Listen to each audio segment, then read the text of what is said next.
নীলফামারী জেলার সম্মানিত বারের সাবেক সভাপতি, আমাদের গর্ব আলহাজ শাহজাহান আলী সাহেব, মঞ্চে উপবিষ্ট আছেন নীলফামারী জেলা আইনজীবী সমিতির সিনিয়র আইনজীবী,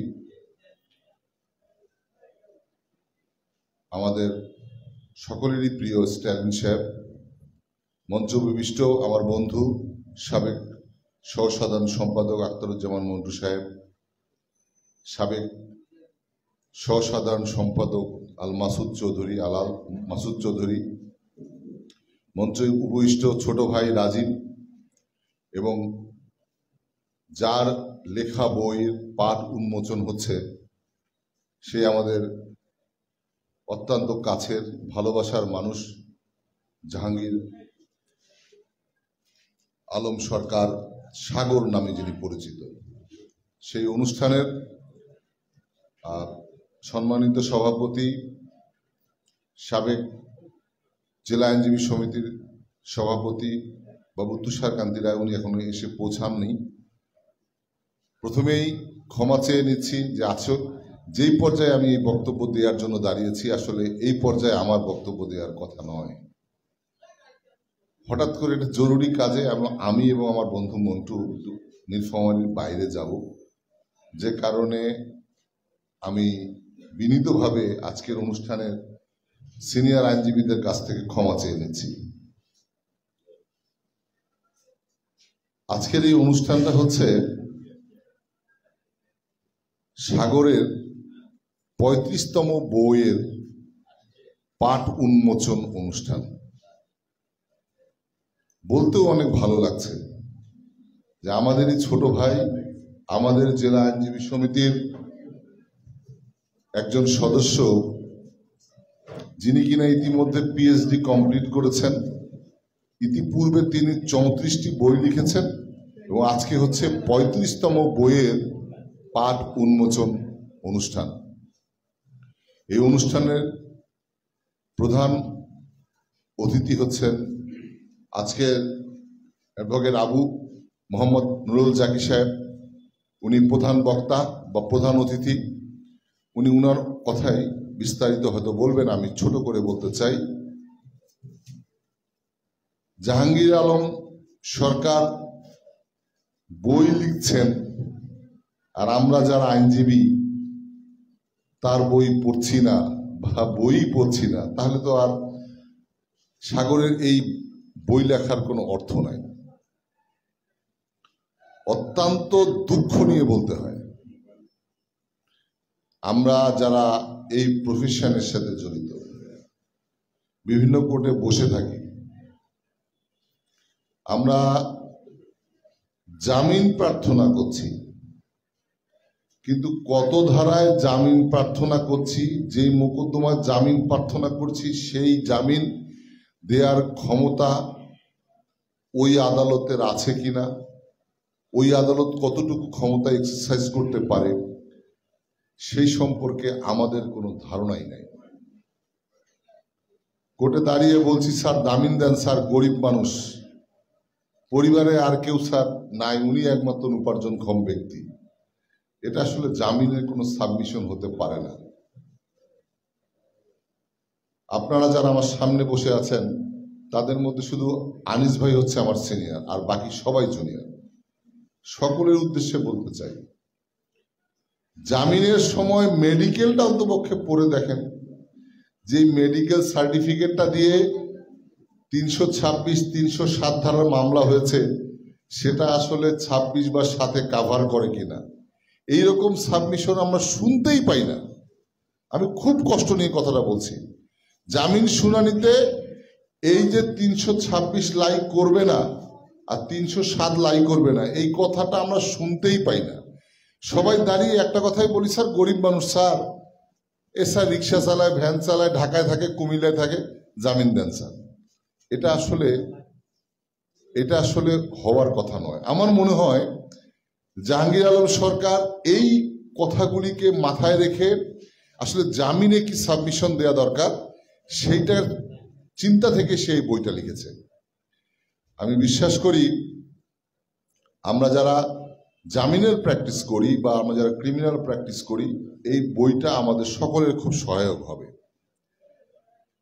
আমি বক্তব্য দীর্ঘায়িত করব না, আমি শুধু একটি কথাই বলতে চাই, আমাদের লাইব্রেরিতে বইয়ের সংখ্যা 4000-এর কম নয়।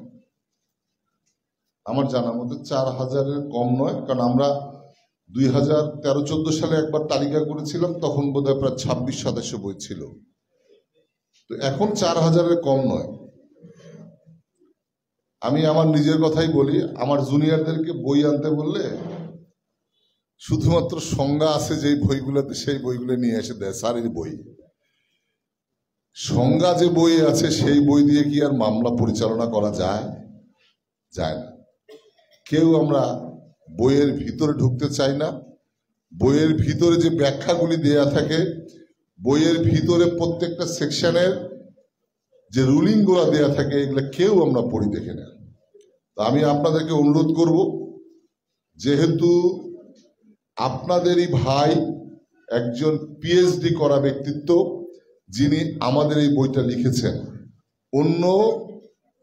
অন্য লয়ারের বই বাদ দেন, অন্তপক্ষে উনার লেখা যে 35টি বই আছে, অন্তপক্ষে সবার লাইব্রেরিতে যেন আপনারা একটা করে বই সংরক্ষণ করেন এবং সেই বইগুলো পড়ার চেষ্টা করেন।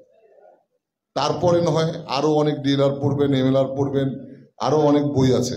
অন্তপক্ষে উনার লেখা যে সহজ, মানে কি বলবো, ওটা খুব সাবলীল ভাষায়, কারণ আমি ওর অনেকগুলো পাণ্ডুলিপি দেখার সুযোগ আমার হয়েছে, ওর যে সাবলীল ভাষার যে বইগুলি, এইগুলি অন্ততপক্ষে পড়ার চেষ্টা করেন। আমার মনে হয় যে এটা তো অনেক উপকার আমরা পাবো। যাই হোক, বইয়ের কোনো বিকল্প নাই এই প্রফেশনে, বইয়ের কোনো বিকল্প নাই। যেটা রাজীব আগেই বলেছে, এটা একটা প্র্যাকটিস। এই প্র্যাকটিসটা যতদিন পর্যন্ত আমরা এই প্রফেশনে থাকবো আমাদেরকে করতে হবে। চর্চা না থাকলে আমি আসলে কিছুই বলতে পারবো না, কিছুই করতে পারবো না। তো এই প্র্যাকটিসটাকে ধরে রাখার জন্য বইয়ের কোনো বিকল্প নাই। অন্তপক্ষে এই বইগুলো থেকে যে রেফারেন্সের কথাগুলি বইয়ের মধ্যে আছে, আমি বইটা খুব অল্প সময়ের মধ্যে খুলে দেখলাম, সেই রেফারেন্সগুলি, ওই মোকদ্দমার রেফারেন্সগুলি যদি আমরা অন্তপক্ষে অন্য বইয়ে না গিয়ে জাহাঙ্গীরের বই থেকে রেফারেন্সগুলি যদি পড়ে দেখার চেষ্টা করি, আমার মনে হয় আমরা অনেক উপকৃত হব। আমরা উপকৃত হব ভেবেই রাত জেগে কষ্ট করে আমাদের সাগর ভাই বইটা লিখেছেন। আপনারা সকলেই তার জন্য দোয়া করবেন এবং আমি ব্যক্তিগতভাবে দোয়া করছি যেন সাগর আরো অনেকগুলি বই, তার লেখা অনেক বই আমার চেম্বারে আছে, আমি অনেক বই তার পড়ে দেখার চেষ্টা করেছি, পড়িও। তো আপনারাও পড়বেন। আর যেই সব বইগুলি সে লিখতে পারে নাই, আমি সাগরের কাছে অনুরোধ করব অন্তত পক্ষে সেই বইগুলো লেখার চেষ্টা করবেন। আমাদের এই কমিটির সজীব লাইব্রেরিয়ান আছে, আমি একটা ছোট্ট একটা রিকোয়েস্ট করতে চাই, জানি না এটা বেয়াদবি হবে কিনা। আমাদের মধ্যে লেখালেখির অভ্যাস আনিস ভাইয়ের আছে, এটা অনেকে আমরা জানি না। জানেন কি, আমাদের আনিস ভাই কিন্তু ডিএলআরও লেখে। এই পড়ার সৌভাগ্য সবার হয় না, আমার হয়েছে, এই কারণে কথাটা বললাম। তো সাগর যেহেতু আমাদের একজন ছোট ভাই, অনেকগুলি বই কষ্ট করে লিখেছেন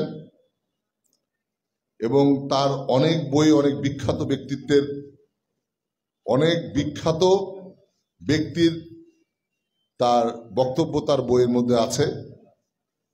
তাকে অনুপ্রাণিত করতে তার লেখা বই দিয়ে একটা সাগর কর্নার আমাদের লাইব্রেরিতে করা যায় কিনা। শুধু ওই র্যাকে শুধু সাগরের লেখা বইগুলি থাকবে। আমরা হয়তো বড় পরিসরে সাগর কর্নার দিতে পারবো না, আমাদের সে জায়গাটা নাই।